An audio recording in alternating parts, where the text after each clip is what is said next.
Raj Tarun and cinema actor Raj Tarun and Lavanya. Okay, so అది public issue మీరు చెప్పండి. అంటే అది కంటిన్యూస్గా దాదాపు లాస్ట్ 6 months నుంచి ఇంకెక్కువనో కంటిన్యూస్గా నాంతనే ఉంది. ఏదో ఆడియో రిలీజ్ చేయడం ఎవరో ఒకరు, లేకపోతే అంటే అది అంటే ప్రజల్ని కేవలం డిస్ట్రాక్ట్ చేస్తున్నారు.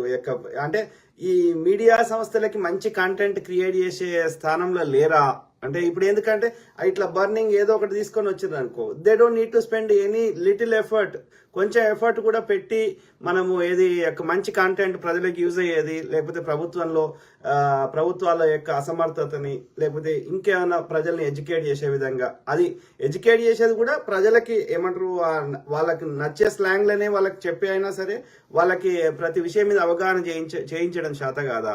అంటే మీడియా అనేది ఒక ఏమంటారు జర్నలిజం విలువలు, ఆ జర్నలిజం విలువలతో కూడిన వాళ్ళు మీడియా సంస్థలు నడుపుతున్నారా, లేకపోతే దే జస్ట్ వాంట్ టు ఏమంటారు సమాజంలో వాళ్ళకి వ్యూస్ వస్తే సరిపోతుంది, సమాజాన్ని ఎక్కడికి పోయినా అల్లకల్లోలమైన పర్లేదా? అంటే ఈ అఘోరి అంట, వాడు అఘోరి ఏందో అది వాడు అసలు వాడి మళ్ళీ ఒకరోజు మాట్లాడతా. కానీ మీడియా అనేది ఎట్లా తయారైంది అనేది అంటే వాళ్ళకి కంటెంట్ చేయడం వస్తలేదా అనేది ఆలోచించుకోవాలి. ఓకే, లేకపోతే ఈ మీడియాలను కూడా రెగ్యులేట్ చేయడం ఏమైనా ఉంటుందా?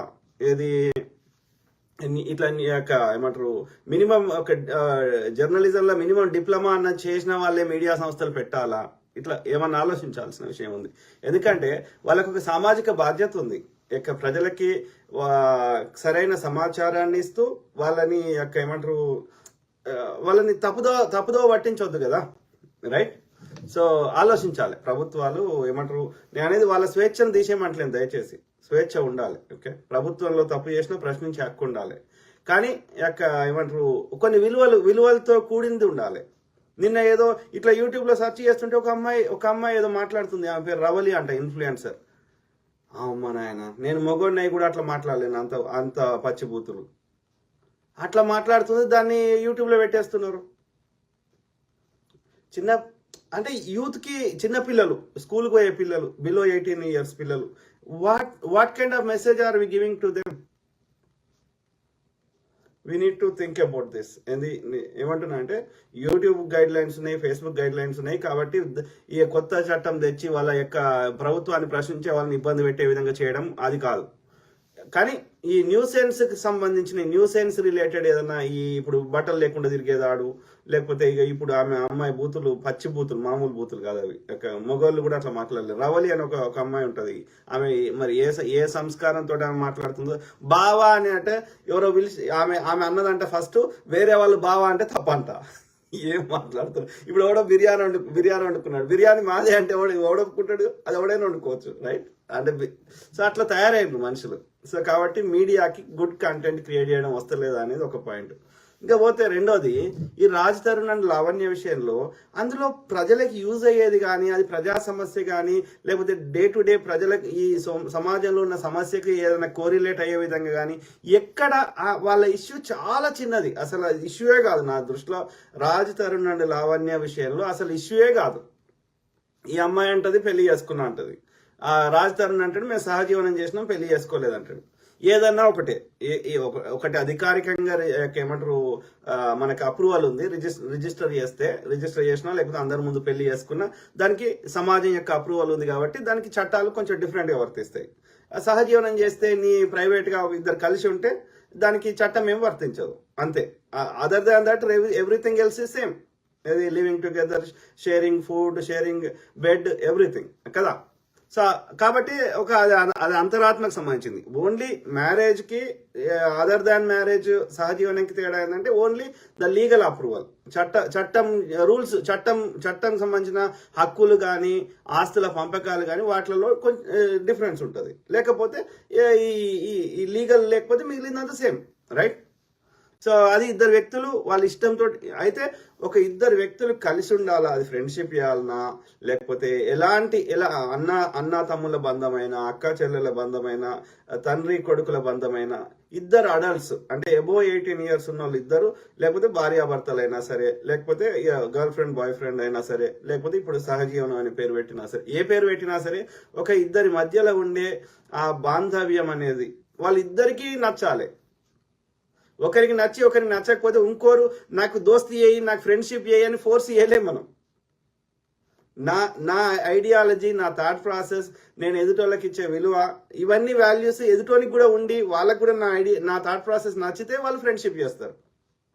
రైట్? పొద్దుగాలు వేస్తే కంప్లీట్ భిన్న ఆలోచనలు ఉన్న వాళ్ళు లాంగ్ టర్మ్ ఫ్రెండ్షిప్ చేయలేరు. లాంగ్ టర్మ్ అది సస్టైన్ కాదు. ఎందుకంటే వీళ్ళ థాట్ ప్రాసెస్ కంప్లీట్ కాన్ఫ్లిక్టింగ్ ఉన్నప్పుడు they don't feel comfortable to each other. Same thing with any relationship. Okay, so ఇది నచ్చలేదు అనుకో మనం మాట బంద్ చేస్తాం. అంతేగాని ఇక వాళ్ళ మీద శత్రుత్వం పెంచుకొని వాళ్ళని నాశనం చేయాలనుకోం. ప్లస్ వాళ్ళని బలవంతంగా మనతోటి ఫ్రెండ్షిప్ చేయమని ఫోర్స్ చేయలేము. Same thing applies to husband and wife, same thing applies to friends, same thing applies to this సహజీవనం. ఓకే, అవునా కాదా? సో భార్యాభర్తలకు కూడా అదే చెప్తున్నా. ఇప్పుడే ఇంతకుముందు ఒక వీడియో చూసిన, ఏది ఆ భర్త ఆమె ఎవరో ఆయన గర్ల్ ఫ్రెండో లేకపోతే ఏమంటారు ఉంచుకున్నాడో లేకపోతే కేవలం కోరిక తీర్చుకుంటుండో మనకు తెలియదు. ఏదైనా సుప్రీంకోర్టు కూడా తీర్పు ఇచ్చింది, people even married people can also have affair అని చెప్పి. అఫేరే అని చెప్పలే. ఇంకా మన దరిద్రం ఏంటంటే అఫేర్ అని చెప్పలే. ఏమని చెప్పింది సుప్రీంకోర్టు తీర్పు? ఏది ఎవడన్నా ఆమెను ఒక పింపు లెక్క ఉంచి బలవంతంగా వ్యభిచారం చేపిస్తే తప్పు, కానీ ఆమంతటా ఆమె చేస్తే తప్పు కాదంట. ఇదేమి కోర్టో ఇదేమి అంటే సుప్రీంకోర్టు అధికారికంగా చెప్తుంది ఏంటంటే ఆమెకు కాళ్ళు లేవు, ఆమెకు చేతులు లేవు, ఆమె ఏమీ కష్టపడకుండా వచ్చినటువంటి కొంత కొవ్వు పదార్థం కొన్ని ప్రాంతాలు ఉన్నది, అది అమ్ముకోవచ్చు. ఆమె కాళ్ళతోటి చేసే పని చేయరాదు, చేతులతోటి చేసే పని చేయరాదు, బ్రెయిన్ తోటి చేసే పని చేయరాదు. ఆ స్త్రీకి డాక్టర్ కాలేదు, ఇంజనీర్ కాలేదు, కనీసం ఒక కూలి పని కూడా చేయలేదు. కేవలం ఏమి కష్టపడకొచ్చినటువంటి కొవ్వు పదార్థాన్ని అమ్ముకోవచ్చని అధికారికంగా భారత సుప్రీంకోర్టు అప్రూవ్ చేస్తుంది. ఇది కరెక్ట్ అని మనం చెప్పాలి. మరి అప్రూవ్ చేయండి. వ్యభిచారం లీగల్ అని ఒక చట్టం తీసుకురండి. పీడమైంది కదా. స్త్రీ అనేది ఆమెకు ప్రాణం లేదు, ఆమెకంటూ సొంత ఆలోచన లేదు, మగవాడు చేసినట్టుగా మిగతా అన్ని పనులు చేయలేదు. కాబట్టి ఆమె ఒక వస్తువు, అదొక బొమ్మ. ఆ బొమ్మని, ఆ కొవ్వు పదార్థంతో చేసిన బొమ్మని ఎవడైనా ఒత్తుకోవచ్చు, ఎవడైనా ఏమన్నా చేసుకోవచ్చు అని మరి అధికారికంగా చట్టం చేయండి. పీడమవుతుంది కదా. అప్పుడు చట్టం చేస్తే ఈ రోగాలు స్ప్రెడ్ కాకుండా ఉండడానికి ఆ యొక్క ప్రీ అప్రూవల్ తీసుకొని ఎలాంటి రోగాలు లేని వారిని, వచ్చే కస్టమర్కి రోగాలు ఉండొద్దు, వాళ్ళ మెడికల్ సర్టిఫికేట్ తీసుకురావాలి, ఈమెకి ఎలాంటి రోగాలు ఉండొద్దు. అప్పుడే వాళ్ళు అఫీషియల్గా వ్యభిచారం చేసుకోవచ్చు. మరి ఆ చట్టం లీగలైజ్ అన్న చేయండి, పీడవుతుంది కదా, ఈ రోగాలన్నా తగ్గుతాయి కదా. ప్లస్ గవర్నమెంట్ ట్యాక్సులు వస్తాయి కదా. ఈ బిగ్ అమౌంట్ వస్తున్నది ఈ వ్యభిచారంలో. ఏది ఇప్పుడు ఒక ఇంతో అంత పేరున్న హీరోయిన్లకి అయితే ఇక వాళ్ళ రేట్లు ఎంత ఉంటాయి? శివ జ్యోతులు, ఇంకో జ్యోతులు, ఆ జ్యోతులు, ఈ జ్యోతులు, ఇక పేర్లు చెప్తే వాళ్ళు తలకి పెట్టుకుంటారు. కానీ సో అధికారికంగా చేసినప్పుడు మరి గవర్నమెంట్ ట్యాక్స్లన్నీ వస్తాయి కదరా. ఒక గంటకి 10 లక్షల రూపాయలు తీసుకుంటే రైట్, ఒక నైట్కి అది ఎంత తీసుకుంటుందో దానికి పేరున్న దాన్ని బట్టి. హీరోయిన్ జర్ర పేరు వస్తే దాన్ని జర్ర అంత ముఖం, ఇప్పుడు అన్ని ఇక ప్లాస్టిక్ ముఖాలే కదా, అన్ని మేకప్లు తయారయ్యి, అది వాళ్ళు మేకప్ తీసేస్తే వాళ్ళు మోస్ట్ ఆఫ్ ద పీపుల్ మనం చూడలేము. సో ఇట్లా తయారైనరు. అంటే ఎవడో చేయిస్తే తప్పు అంటున్నారు, వాళ్ళంతా వాళ్ళు చేస్తే కరెక్ట్ అంటున్నారు. ఎంత దౌర్భాగ్యం అండి. ఎందుకంటే ఆడు పైనున్నోడు కూడా అదే చేస్తున్నాడు కదా.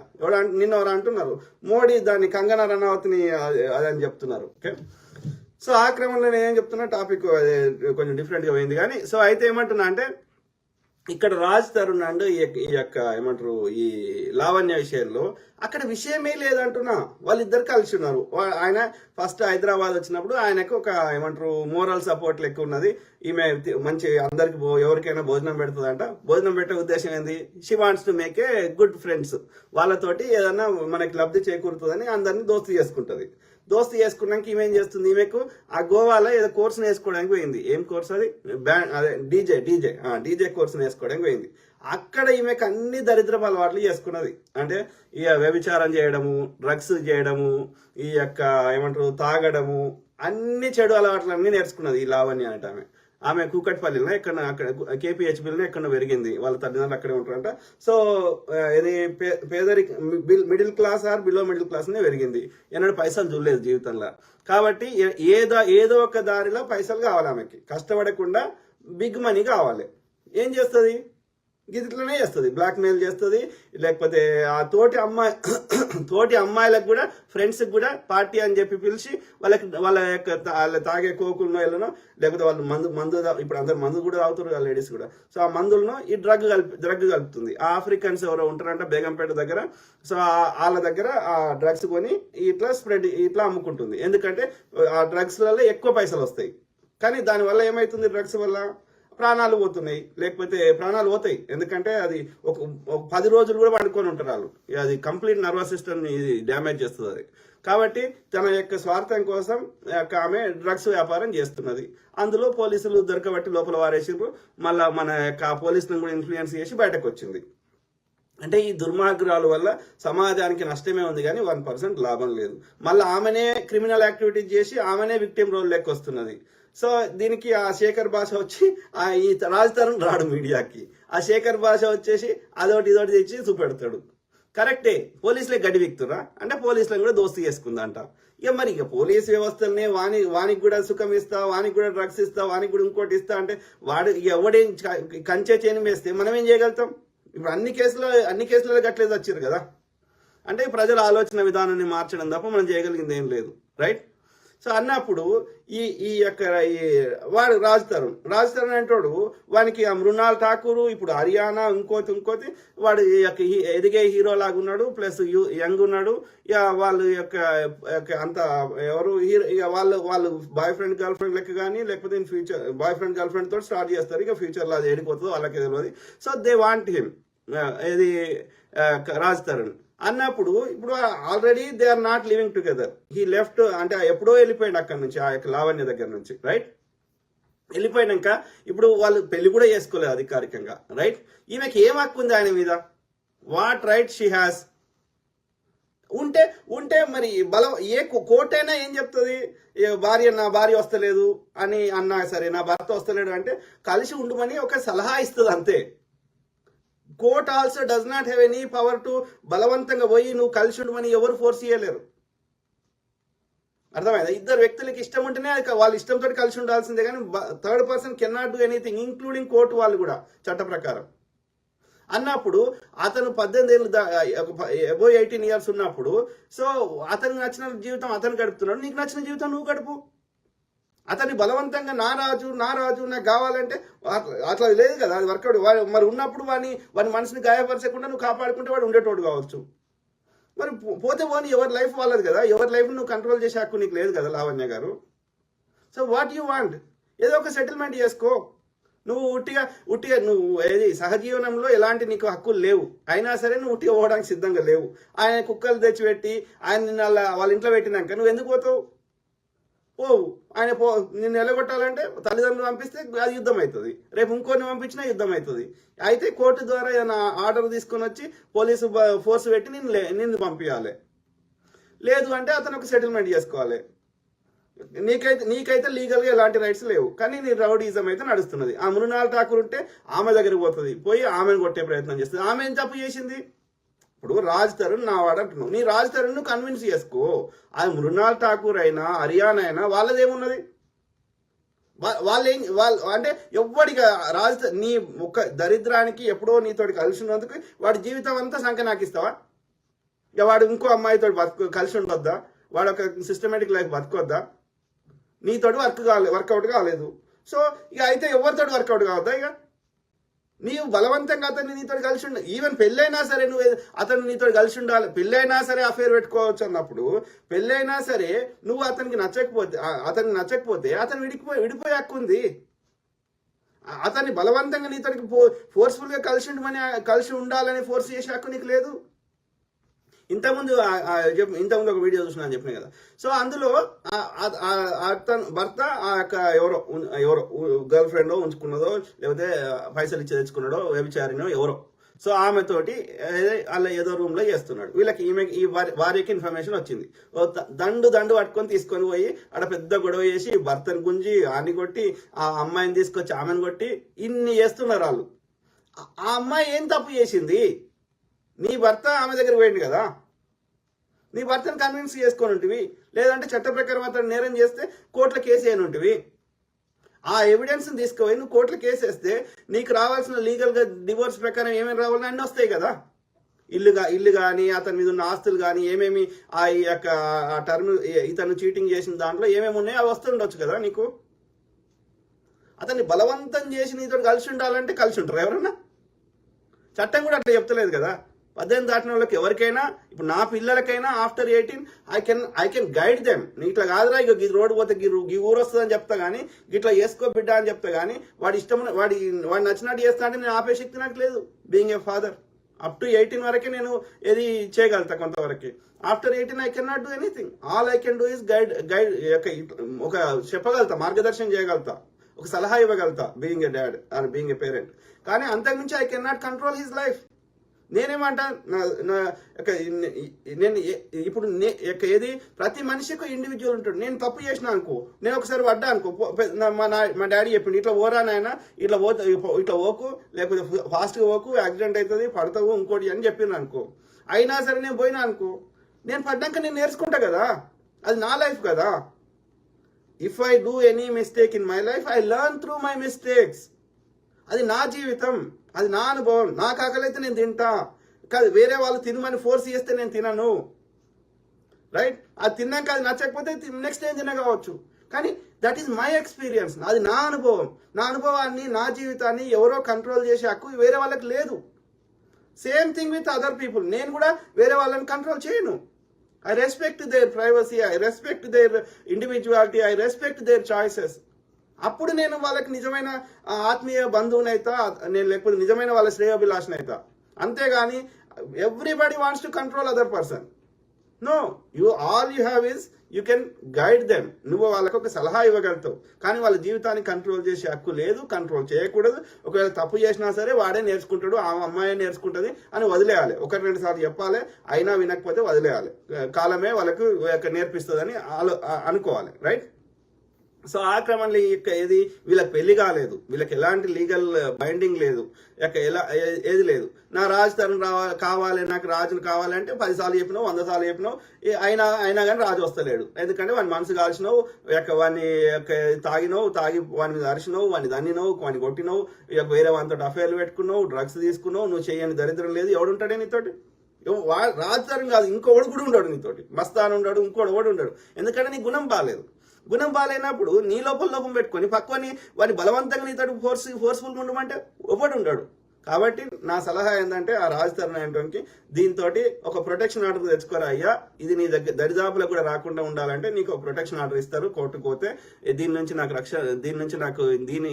రక్షణ లేదు కాబట్టి నేనున్న పరిసర ప్రాంతాలకు దీన్ని రాకుండా నాకు కావాలని ఒక ప్రొటెక్షన్ ఆర్డర్ తెచ్చుకుంటే అది నీ దరిదాపులకు వస్తే పోలీసు వాడు వచ్చి అరెస్ట్ చేసి తీసుకుపోయి లోపల వారెత్తాడు. అర్థమైందా? అదొక లీగల్ ప్రొటెక్షన్ ఆర్డర్ తెచ్చుకో. ఎవరు? రాజు తరుణ్. అట్లనే నీకు నచ్చిన దాంతో పెళ్లి చేసుకుంటావో ఏం చేసుకుంటావో చేసుకో. ఓకే, దాని ముందే దానికి చెప్పు, నచ్చితే ముందుకు పోతాం, నచ్చకపోతే ఏమో మళ్ళీ దాని లెక్క గొడవ చేస్తా అంటే నేను చూసుకుంటా ఊరుకోను అని చెప్పు. ఎవరికి ఫ్రీడమ్ వాళ్ళది, ఎవరి ఇష్టం వాళ్ళు. ఇప్పుడు అదే అమ్మాయికి నచ్చలేదు అనుకో, అది వెళ్ళిపోయింది అనుకో, అది నాకు కావాలంటే అది వస్తుందా? వాడిని తీసుకోవద్దు, జైలు పెట్టిపిస్తుంది. మరి సేమ్ లా వైనాట్ వాని లోపల కూడా అదే ప్రాణం ఉంది కదా, మగవాని లోపల కూడా. ఇప్పుడు ఈ కేసులో ఏది రాజు తరుణ్ వెళ్ళిపోయిందని ఆమె గొడవ చేస్తున్నది. ఇంకో చాలా మెజారిటీ కేసులలో ఎట్లుంటది, వాడిని వదిలేసి వాని గర్ల్ ఫ్రెండ్ వెళ్ళిపోతే వాడు యొక్క తాగుబోతు తయారై వాడు ఒక ఆత్మహత్య చేసుకొని లేకపోతే వాడు ఏడ్చుకుంటా ఉంటాడు. వాడు నాకు ఈ అమ్మాయి కావాలి అని వాడు పోతే వాడిని దరిదాపులకు కూడా రానియది, పోలీసు అని కాల్ చేస్తుంది, వాడిని ఎల్లగొట్టిపిస్తుంది. అంటే ద లా ఎందుకు సేమ్ అప్లై కాదు? వాని లోపల కూడా అదే ప్రాణం ఉంది కదా. ఆలోచించండి. సో అట్లనే ఇక ఇది ఉట్టిగా పోయేటట్టు లేదు కాబట్టి, దాంతో నువ్వు కలిసినావు కాబట్టి, దాంతో ఎంతో కొంత గుడ్ టైం నువ్వు దాంతో షేర్ చేసినావు కాబట్టి, దాని మీద 1% అని నీకు సాఫ్ట్ కార్నర్ ఉంది కాబట్టి, ఒక మానవత్వంతో చట్ట ప్రకారం నువ్వేమి దానికి ఎలాంటి లీగల్ బైండింగ్ లేదు కాబట్టి, దానికి నువ్వు ఒక్క పైసా కూడా ఇవ్వాల్సిన అవసరం లేదు. కానీ ఒక మానవత్వంతో నువ్వు ఒక సినిమా హీరో కాబట్టి, ఏమంటారు దానికి ఒక ఆశ, దానికి దరిద్రపు అలవాట్లతో పాటు ఒక ఆశ ఉంది కాబట్టి, నీ కుక్కలన్నా అది సాదుకుంటుందన్న ఒక మానవతా దృక్పథంతో అన్నా, లేకపోతే జంతువుల మీద ఉన్న ప్రేమతోటన్నా ఆ ఇల్లు దానికి రాసి పారేసి అగ్రిమెంట్ లో నువ్వు ఉన్న పరిసర ప్రాంతాలకు కూడా దాని రాకుండా ఒక సెటిల్మెంట్ చేసుకో. అదొక పద్ధతి ఉంటుంది. అంతేగాని వీడు సెటిల్ చేసుకోడు, వీడేం చర్యలు తీసుకోడు, నాకు సంబంధం లేనట్టు ఉంటాడు, ఆడ శేఖర్ బాజ్ వచ్చి వరుతాడు, ఈ మీడియా సంస్థల్ని పండుగ చేసుకుంటారు. అంటే అందరికి వాళ్ళకి డే టు డే వాళ్ళకి ప్రజలకు సమస్యలు ఉన్నాయా? మీ చెత్త అలా ఏమైనా యూస్ఫుల్ అంటే చూస్తాం. అలా మీరు ఇప్పటి వరకు రాజ్ తరుణ్ లావణ్య విషయంలో ఏ ఆడియోలు రిలీజ్ అయినా, లేకపోతే ఇంతవరకు వాళ్ళు గొడవలు చేసినా, మీడియాకి వచ్చి లావణ్య మాట్లాడినా, రాజ్ తరుణ్ మాట్లాడినా, శేఖర్ భాష మాట్లాడినా, మనకు అందులోకి వెళ్ళి 1% అయినా ఈ సమాజానికి యూజ్ అయ్యేది ఒక్కటి చెప్పండి దయచేసి, మీకు దండం పెడతాం. It's just distracting our attention. And మన మీడియాకి ఏం కావాలి? వాని కంటెంట్ దొరకలేదు, వాని కంటెంట్ మంచి కంటెంట్ తయారు చేయడం వస్తలేదు మీడియా వాళ్ళకి. అది పెద్ద సమస్యనారా? ఒక టాపిక్ తీసుకొని ఇప్పుడు ఎన్ని యాప్స్ వచ్చినాయి, ఆర్టిఫిషియల్ యాప్స్, నీకు ఏ ఇన్ఫర్మేషన్ కావాలని వస్తుంది. దాన్ని మంచిగా ప్రజలకు అర్థమయ్యేటట్టుగా, వాళ్ళకి అర్థమయ్యే స్లాంగ్లా చెప్తే కంటెంట్ క్రియేట్ కాదు అయ్యా. రైట్? ఇప్పుడు బీజేపీడు పొద్దుగాలేస్తే ఐటీ సెల్లల్లో పొద్దుగాలేస్తే ఛత్రపతి శివాజీ గురించి, ఇంకోరి గురించి అంతా చెత్త చెప్తున్నాడు. దాని కౌంటర్గా వాస్తవాలు ఏందో మీరు చెప్పలేరా? Content you don't want put any effort, but you want views. కాబట్టి ఏం చేస్తారు? ఇట్లాంటి చెత్తని ప్రమోట్ చేస్తున్నారు. మీడియాకి మీకు బాధ్యత ఉంది, ఆలోచించుకోండి మీడియా మిత్రులారా. అర్థమైందా మిత్రులారా? ఇవన్నీ న్యూసెన్స్ కింద వస్తాయి. ఇప్పుడు అక్కడ చెప్తున్నారు కదా, అక్కడ ఉన్న ప్రజలు ఏంది, ఎక్కడ మాదాపుర ఏదో అదే హైటెక్ సిటీ దగ్గర ఎక్కడ. సో అయితే వాళ్ళు ఏమంటున్నారు, దీనివల్ల మాకు అన్ని సమస్యలు వస్తున్నాయి, ఇలా గొడవలు చేస్తున్నారు, తాగుతున్నారు, రకరకాల న్యూసెన్స్ క్రియేట్ చేస్తుంది ఇదని చెప్తున్నారు. ఏమా అది అమ్మిపాల తప్పి దానికి సగం పైసలు ఇచ్చేసి మిగిలిన పైసలు నువ్వు తీసుకొని పోరా, అది ఏంటో ఉంటుంది. దాంతో ఏదైనా సెటిల్మెంట్ చేసుకో, లాయర్ల ద్వారానో లేకపోతే పెద్ద మనుషుల ద్వారానో అయిపోతుంది కదా. మాకెందుకు ఈ చెత్త? పొద్దుగాలేసి మీడియా సంస్థలకు సిగ్గుశరం లేదు. ఆలోచించుకోండి మిత్రులారా. ఓకే కదా, నువ్వు అది హర్యానా వచ్చి వాడిని వదిలేయమని చూపెట్టింది. మాకేమవుతుంది అలా? దానికి ఇష్టం ఉండి వానికి ఇష్టం ఉండి అది ప్రజా సమస్య కాదు కదరా. ఎవరో నా కొడుకులు. ఆలోచించండి మిత్రులారా. జాన్ ప్రసాద్ కే మీ లైవ్ వీడియో కోసం ఏమంటున్నారు? ఇది మీ లైవ్ వీడియో కోసం ఎదురు చూస్తున్నాను అన్న. Thank you. సో అదే ఇక అన్ని చాలా టాపిక్స్ ఉన్నాయి, ఇక ఒక్కొక్కటి మాట్లాడదామని. అన్ని ఒకటేసారి మిక్సప్ అయితే అది క్లమ్జీ అయిపోతుంది, మనం చెప్పాలి. సో యా బ్రదర్, జాన్ ప్రసాద్కి హాయ్ అన్న. Hi brother.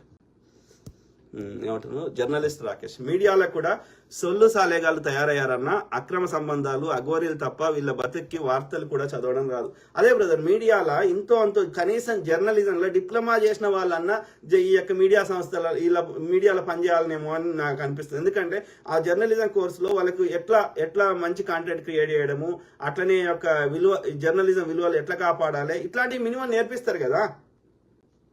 సో ఎవరైనా ఛానల్ పెట్టుకోండి, కానీ మినిమం ఒక 3 months అయినా, లేకపోతే 1 month అయినా, 15 days అయినా ఒక జర్నలిజం సంబంధించిన ఒక డిప్లొమా కోర్సు వాళ్ళు ఒక సర్టిఫికేట్ తీసుకొస్తేనే వాళ్ళు ఈ యొక్క మీడియా సంస్థలు నడిపే హక్కు వాళ్ళకి ఇస్తే బాగుంటుందేమో. ఎందుకంటే they are not putting any effort, single effort కూడా పెడతలేరు. ఏమంటారు, ఒక మంచి కంటెంట్ క్రియేట్ చేయడానికి.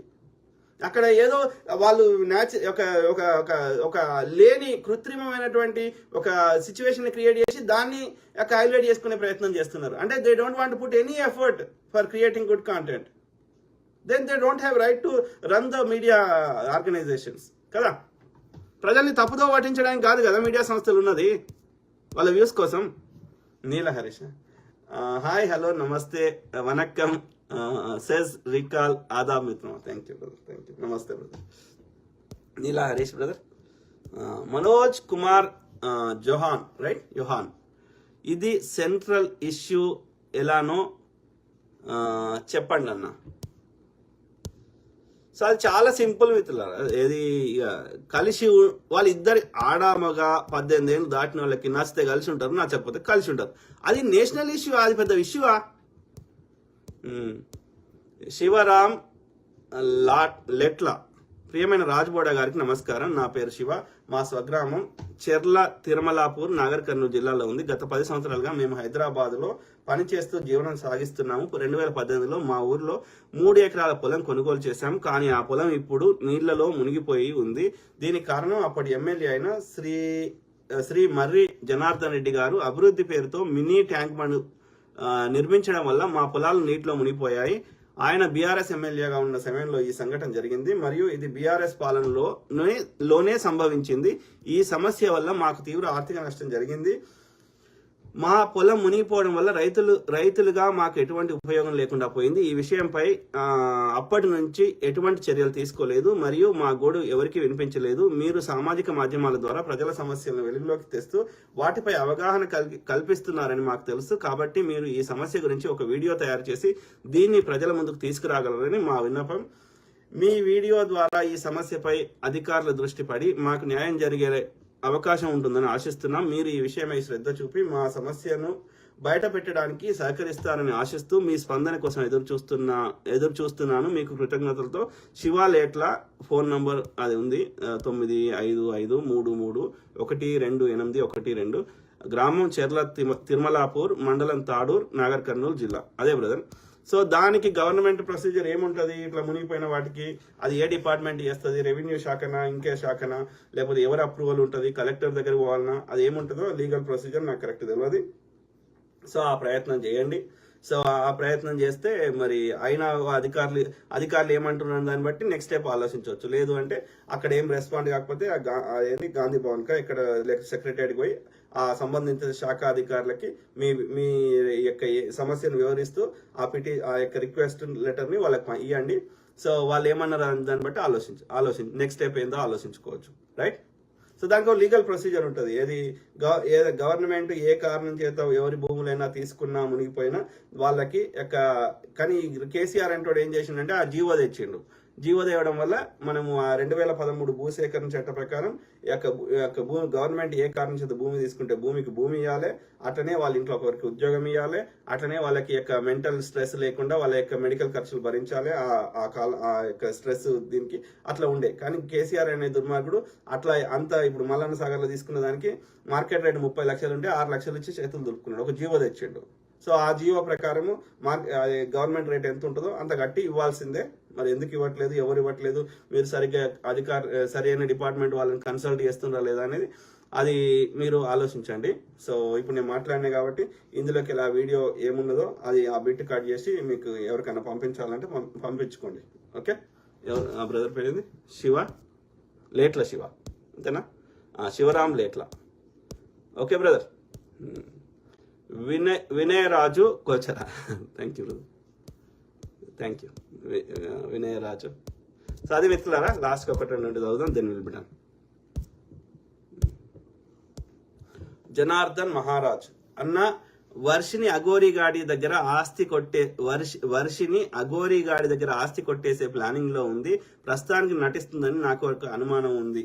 కావచ్చు బ్రదర్, కావచ్చు. నేను నాకు వేరే బ్రదర్ కూడా చెప్పిండు, అన్న ఈ 2 టాపిక్స్ మాట్లాడన్నా, ఈ అఘోరిది ఒకటి, ఈ అమార ప్రసాద్ ఒకటి మాట్లాడన్నా. అది ఎందుకంటే అది మీరు రెస్పాండ్ అయితే అది ప్రజలకు ఇంకెక్కువ ఏమంటారు, ఒక నమ్మకంతో కూడినటువంటి అది కరెక్ట్ రెస్పాన్స్ ఇంకా ఎక్కువ మందికి రీచ్ అయ్యే అవకాశం ఉంది. అంటే వాళ్ళ గురించి మినిమం అంటే నాకు ఐడియా ఉంది, కానీ ఇంకా కొంచెం వాళ్ళ గురించి ఇంకా డీటెయిల్స్ తెలుసుకుంటే కరెక్ట్గా మాట్లాడతా. సో డెఫినెట్లీ అఘోరి కాదు, బగోరి కాదు, వాడు ఏది కాదు, వాడు ఎందుకు వానికి రాని సన్నాసి నా భాషలో. ఓకే, మళ్ళీ మాట్లాడతా రేపు ఎల్లుండో వాని గురించి. Martin, we should have a private investigation agencies to collect evidences. We can't trust police. All corruption. అదే బ్రదర్, అందుకే అంటున్నా, చిన్నప్పటి నుంచి విలువలతోటి పెంచడం అనేది ఎందుకు విలువలతోటి పెంచాలి అనేది ఇక్కడ వస్తుంది సమస్య. ఎందుకంటే విలువలు లేనప్పుడు వాడు ఎంత చదువు అయినా, వాడు డాక్టర్ అయినా, ఇంజనీర్ అయినా, పోలీస్ అయినా, విమానం నడిపే పైలట్ అయినా వాడిని మనం నమ్మలేము. డాక్టర్ దగ్గర పోయి మనం ఆరోగ్యం మంచి చేయడానికి పోతే వాడు మన కిడ్నీ తీసుకొని వెళ్ళిపోయినా, తప్పుడు మంది ఇచ్చినా, డోస్ ఎక్కువ ఇచ్చినా, మళ్ళీ రావాలని చేసినా మనం ఏం చేయలేం. Same thing with auto mechanic, car mechanic మన దగ్గర పోయింది మన కారును బాగు చేయమని, కానీ వాడు ఏదో ఒకటి అది బాగు చేసిన నేపథ్యంలో ఇంకోటి ఏదో లూజ్ చేసిండో ఇంకోటి చేసిండో అనుకో. అంటే నేను ఏం చెప్తున్నా, మనకి ఎంత మంచి విద్య ఉన్నా సరే వాని బుద్ధి వంకర ఉందనుకో మనం ఏం చేయలేం. కాబట్టి అందుకే ఏమంటున్నా, చిన్నప్పటి నుంచి విలువలతోటి పెంచడం అవసరము. ఆ విలువలు ఇప్పుడు వెనకట ఏంటంటే తాత ఇట్లా పెద్ద మనుషులు ఉండేవారు, వాళ్ళు ఇవన్నీ నేర్పించేవారు, ఈ యొక్క నీతి సూక్తులు, సుమతి శతకాలు, ఇంకో శతకాలు. ఇప్పుడు ఎవరు ఆ ఉమ్మడి కుటుంబాల కాన్సెప్టే పోయింది. కాబట్టి ఈ స్కూల్ కరికులంలోనే యొక్క ఏమంటే మోరల్స్, ఎథిక్స్, వాల్యూస్, ఈ యొక్క రాజ్యాంగం గురించి అవగాహన, ఇట్లాంటి 2-3 ఒక డిఫరెంట్ సబ్జెక్ట్. ఒకటి కాన్స్టిట్యూషన్ ఆఫ్ ఇండియా గురించి, ఓకే, రెండోది ఎథిక్స్, మోరల్స్ ఇవి గురించి, అంటే లీగల్ ప్రొసీజర్, అంటే చట్టాల గురించి పూర్తి అవగాహన. ఎట్ ద సేమ్ టైం ఇది తప్పు ఇది రైట్ అనేది. అట్లనే మోరల్స్ అండ్ ఎథిక్స్, అంటే కొన్ని చట్ట ప్రకారం నేరం కాకపోవచ్చు, కానీ కొన్ని విలువలు అనేవి ఉంటాయి. ఓకే, ఇప్పుడు అబద్ధం చెప్పడం అనేది చట్ట ప్రకారం నేరం కాకపోవచ్చు, we cannot punish them, but అది తప్పు. ఓకే, పక్కోడి సొమ్ముని ఆశించడం తప్పు. మనకి డబ్బులు కావాలంటే వాళ్ళని అడుక్కోవచ్చు, తప్పు కాదు, బెగ్గింగ్ చేసుకోవచ్చు, లేకపోతే రిక్వెస్ట్ చేసుకోవచ్చు. కానీ వాడు చూడనప్పుడు వాడిని మోసం చేసి తప్పుడు మాటలు చెప్పి వాడు, లేకపోతే వాడు చూడనప్పుడు లాక్కోవడం తప్పు. వాడి పర్మిషన్ తీసుకొని అడుక్కుంటే తప్పేం కాదు. కాబట్టి ఏది లీగల్, ఏది ఎథిక్స్, ఏది మోరల్స్, ఈ విలువలతో బతికితే ఎట్లుంటుంది, విలువలతో బతకకపోతే ఏముంటుంది, తాగి నడిపితే ఏమవుతుంది, తాగి నడపకపోతే ఏమవుతుంది, ఇట్లాంటివన్నీ చట్టానికి సంబంధించింది ఒక సబ్జెక్టు. ఓకే, ఇప్పుడు మ్యాథ్స్, సైన్స్, సోషల్ స్టడీస్ ఇవన్నీ ఉన్నట్టు ఇంకోటి కాన్స్టిట్యూషన్ ఆఫ్ ఇండియా, లేకపోతే లాస్ ఆఫ్ ఇండియా అనేది ఒక బుక్ రావాలి. ఓకే, రెండోది ఈ యొక్క మోరల్స్ అండ్ ఎథిక్స్, విలువలతో బతకడం ఎలా, విలువలతోటి ఎందుకు బతకాలి, ఇట్లాంటిది ఇంకో బుక్ రావాలి, ఎథిక్స్ అండ్ మోరల్స్ అనే బుక్. ఈ 2 చిన్నప్పటి నుంచి అవి కంటిన్యూస్ గా ఉండాలి. సో అన్ని ఒకటే సంవత్సరంలో చెప్పలేం కాబట్టి, ఆ ఏజ్కి వాళ్ళు తీసుకునే శక్తి ఉండదు. కాబట్టి ఫస్ట్ చిన్నగా స్టార్ట్ చేసి ఒక మోరల్ దాన్ని ఒక కథ రూపంలో చెప్పేసి, ఇది చిన్నప్పుడు చెప్పేటోళ్ళు కదా చందమామ కథలు, ఇంకో కథలు అట్లా. సో లేకపోతే అది ఇంకోటి నాకు అన్ని పేర్లు గుర్తుకొస్తలేవు. సో అట్లా ఆ కథల రూపంలో చెప్పి కొంచెం పెద్దగా అయినాక దాన్ని పాఠం రూపంలో చేస్తే, సో అది మొత్తం ఉండాలి, కేజీ టు పీజీ దాకా ఉండాలి ఈ కోర్సులు, ఈ 2 కోర్సులు. అప్పుడు ఏమవుతుందంటే కంటిన్యూస్గా మనం రిపీట్ చేస్తాం కాబట్టి వాళ్ళ సబ్ కాన్షియస్ మైండ్ లెవెల్లో రిజిస్టర్ అవుతుంది. కాబట్టి ఇది తప్పు ఇది రైట్ అన్న ఒక ఫీలింగ్ ఉంటుంది. కాబట్టి అదే విలువలతో బతుకుతారు ఎక్కడికి పోయినా సరే, అదే పోలీస్ అయినా, డాక్టర్ అయినా, ఇంకోటైనా. లేకపోతే నువ్వు ఎంత మంచిగా కింద నుంచి పై స్థాయికి ఈ కరప్టెడ్ మైండ్ ఉన్నాక మనం ఎవరిని కంట్రోల్ చేస్తాం, ఎవరిని శిక్షించాలనో వాడే తీసుకుని. ఇప్పుడు యాంటీ కరప్షన్ బ్యూరో అని పెట్టి ఏసీబీ అధికారులే లంచం తీసుకున్నాక ఇక what is the use of that department? ఆ డిపార్ట్మెంట్కి అసలు దాని వాల్యూ లేదు కదా. ప్రజల కోసమే సేవ చేయడానికి పుట్టినాము, మాకు ఓటేయండి, మీకు ఇచ్చేస్తాము, వానికంటే ఇచ్చేస్తాం అన్న వాళ్ళు వచ్చేసి ఒక్కసారి అధికారాన్ని వాళ్ళని మొత్తం దోసుకున్నాక what is the use of that concept? ఆ పెట్టిన వ్యవస్థకి అర్థమే లేకుండా పోతుంది కదా. కాబట్టి దీనికి ఒకటే సొల్యూషన్, మనం ఏదైనా గొడవ చేస్తే, ధర్నా చేస్తే టెంపరీగా దాన్ని ఏదో ఫిక్స్ చేసినట్టు మనం కామ్ చేస్తారు. తర్వాత మళ్ళీ సేమ్ స్టోరీ, పోనీ వీడు దిగిపోయినాక ఇంకో అధికారం వచ్చిన ఇంకో same story. So the only fix for long term సమస్యకి శాశ్వత పరిష్కారం ఏంటంటే చిన్నప్పటి నుంచి విలువలతో పెంచడం నేర్పాలి, అదొక్కటే మార్గం. రెండోది, ఎవడైనా తప్పు చేస్తే వాడిని కఠినంగా శిక్ష చేయాలి. కానీ ఎవడు శిక్ష చేయాలి? న్యాయవాది లంచం తీసుకోవట్టే, పోలీసు వాడు లంచం తీసుకోవట్టే, రాజకీయ నాయకులు లంచం తీసుకోవట్టే, సామాజిక కార్యకర్తలు లంచం తీసుకోవట్టే. Everybody is sold out from top to bottom. ఇక ఎవడు శిక్ష చేయాలి? పిల్లికి గంట కట్టాలి, ఎవడు కట్టాలి? అర్థమైందా? సో కాబట్టి only moral education is the only way అనిపిస్తుంది నాకు. Correct brother. మార్టిన్ నీలా హరీష్ ఈ మధ్య బ్రోకరిజం చేస్తే దాన్ని జర్నలిజం అంటున్నారు. అదే బ్రదర్, వాళ్ళందరూ ఏం చేస్తున్నారు అంటే అదే ఒకటి ఇట్లా ఏదో ఒకటి నాన్ సెన్స్ క్రియేట్ చేసి వ్యూస్ పెంచుకుంటారు. లేదు అంటే వాళ్ళ సీక్రెట్లు ఏమన్నా వాళ్ళు ఇల్లీగల్ గా సంపాదించి ఏమన్నా సీక్రెట్లు పట్టుకొని దాన్ని చూపెట్టకుండా చూపెట్టి, లేకపోతే చూపెడతా అని బెదిరించి పైసలు వసూలు చేసుకుంటారు. ఇక పేర్లు చెప్తే వాళ్ళు బాధపడతారు, నేను చెప్తలే. Martin thank you. ఎవరు? నీలా హరీష్ ఏమంటున్నారు? దేశంలో మంచి నాయకులందరి మీద అక్రమ ఈడీ సిబిఐ ఎంక్వైరీలు వేస్తున్నారు, అక్రమ కేసులో ఇరికిస్తున్నారు బీజేపీ వాళ్ళు. పొద్దున లేస్తే ఎంఐఎం అని అంటారు, కానీ ఎంఐఎం మీద ఒక్క కేసు కూడా ఉండదు. దేశ స్వాతంత్రంలో కీలకమైన పాత్రలు పోషించిన ఫ్రీడమ్ ఫైటర్స్ కోసం నష్టాల్లో ఉన్న నేషనల్ హెరాల్డ్ పత్రికను పెడితే కూడా దాంట్లో అక్రమాలు జరిగాయని నిందలు మోపుతున్నారు. నెహ్రూ గారు దేశం దుర్భరమైన పరిస్థితిలో ఉన్నప్పుడు తన ఆస్తిలో 98% దేశ ప్రజల కోసం ఖర్చు చేశారు. వాళ్లకు డబ్బులతో పని ఏముంది? గాంధీ కుటుంబానికి దేశంలో 140 కోట్ల మందిలో 100 కోట్ల మంది ప్రజలు వాళ్ళ అభిమానులుగా ఉన్నారు. తలా 500 రూపాయలు ఇచ్చినా 1000 కోట్లు అవుతాయి. బీజేపీకి ఇంత చిన్న లాజిక్ లేదు. ఏం లేదు బీజేపీ వాళ్ళు వాళ్ళకి దొరికిన ఆయుధాలు ఏంది? కేంద్ర ప్రభుత్వం అధికారంలోకి వచ్చినాక వాళ్ళకున్న ఆయుధాలు ఏంది? సిబిఐ, ఈడీ, ఎన్ఫోర్స్మెంట్ డైరెక్టరేట్ ఏం చేస్తుంది అంటే ఆర్థిక లావాదేవీలలో అక్రమాలు జరిగితే వాటిని నియంత్రించడానికి. కానీ ఆర్థిక లావాదేవీలు కేవలం ప్రతిపక్షాలు మాత్రమే చేస్తాయంట, బీజేపీలో ఉన్న వాళ్ళు చేయరంట. మరి అత్యధికంగా ఎలక్టోరల్ బాండ్స్ వచ్చినాయి, అత్యధికంగా ఫండ్స్ ఉన్నాయి, పెద్ద బీజేపీ ఆఫీసులు పెద్ద కట్టుకున్నాయి. ఈ అన్ని రాష్ట్రాల ముఖ్యమంత్రులు పోయి ప్రత్యేక విమానాలు పోయి వాళ్ళకు డబ్బులు ఇస్తుంది అమిత్ షాకి. ఇవన్నీ ఎవరు చేస్తుండ్రో ఇక అంటే కేవలం ప్రతిపక్షాలు మాత్రమే తప్పు చేస్తున్నాయి, వాళ్ళు చేస్తలేరు అంటున్నారు. అంటే ఆ సంస్థల్ని బీజేపీ అనుబంధ సంస్థలాగా వాడుతున్నారు. ఇంతమంది ఆరోపణలు చేసిరు కానీ ఒక్కరు కూడా కన్విక్ట్ కాలే. అంటే అర్థమైంది, వీడు పోయి ఏమంటారు బెదిరియడం అన్నట్టు, ఎక్స్టార్షన్ అంటారు కదా. సో బెదిరిస్తాడు, సిబిఐ ఈడీ ద్వారా నోటీస్ ఇస్తాడు. ఇవన్నీ వాడు భయపడి వీనితో ఏదో డీల్కి వస్తాడు. అయితే బీజేపీ పార్టీలో జాయిన్ అవుతాడు, లేదంటే వాడు దోసుకున్న దానికి 4 పైసలు వీనికి ఇస్తాడు. అంటే పైసలు దోసుకోవడానికి కానీ లేకపోతే ప్రతిపక్షాలు లేకుండా చేయడానికి వీడు ఏది ఆ సిబిఐ ఈడీని వాడుతున్నాడు. సింపుల్. ఓకే, 100 కేసులు పెడితే సిబిఐ అందులో ఒకటో రెండో కన్విక్ట్ అయినాయి, మిగిలిన 99 కాలే. అందులో కూడా 99% ప్రతిపక్షాల మీదనే కేసులు పెట్టిండు. బీజేపీలో ఉన్న ఒక్కరి మీద పెట్టలే. అర్థమైందా? ప్రజలు మాత్రం 40% సర్కారా అని చెప్పి కర్ణాటకలో తను వేసారు, 40% కమిషన్ తీసుకుంటామని. అంటే దీన్ని బట్టి అర్థం చేసుకోండి, అది బీజేపీ అనుబంధ సంస్థ లెక్క పనిచేస్తున్నాయి. ఎందుకని వాటి యొక్క నిర్ణయం చేసే అధికారులని బీజేపీ మోడీ తనకు అనుకూలం వల్ల పెట్టుకుంటాడు. వాడు వినకపోతే వాడిని తీసేసి కొని పెట్టుకుంటాడు. సింపుల్. వాడి కంట్రోల్ ఉన్నాయి. అట్లా కాకుండా వీళ్ళని ఈ యొక్క ఎంపీలను, ఎమ్మెల్యేలను, ఎమ్మెల్సీలను ప్రజలే ఎన్నుకున్నట్టు ఈ సిబిఐ డైరెక్టర్ని, ఈడీ డైరెక్టర్ని, హ్యూమన్ రైట్స్ కమిషన్ డైరెక్టర్ని, ఎలక్షన్ కమిషన్ డైరెక్టర్లని ప్రజలే మనమే ఎన్నుకుంటే కొంతవరకు అయినా బెటర్గా పనిచేస్తారేమో ఒక ఆశ. వాడు అమ్ముడు పోకపోతే. ఓకే, సో అర్థమైందా? సో కాబట్టి గాంధీ ఇక వాళ్ళకి ఏం లేదు, హిందూ ముస్లిం, హిందూ క్రిస్టియన్ అంటే ఈ మతాల మధ్య చిచ్చు పెట్టాలి. ఓకే, హిందువులను కొట్టాలి, వాళ్ళు అన్ని మతాలు కొట్టిరని ప్రచారం చేయాలి, లేకపోతే హిందువులని ముస్లిమ్స్ని క్రిస్టియన్స్ని టార్చర్ పెట్టాలి, హిందువులను కూడా అదే ముగ్గురిని టార్చర్ పెడతాడు. హిందువులను టార్చర్ పెట్టేమో వాళ్ళు ముస్లిమ్స్ క్రిస్టియన్ చేసిన అంటాడు, లేదంటే క్రిస్టియన్స్ని ముస్లిమ్స్ని ఇబ్బంది పెట్టి హిందువులకు ఏదో మంచి చేసిన అని ప్రచారం చేస్తాడు.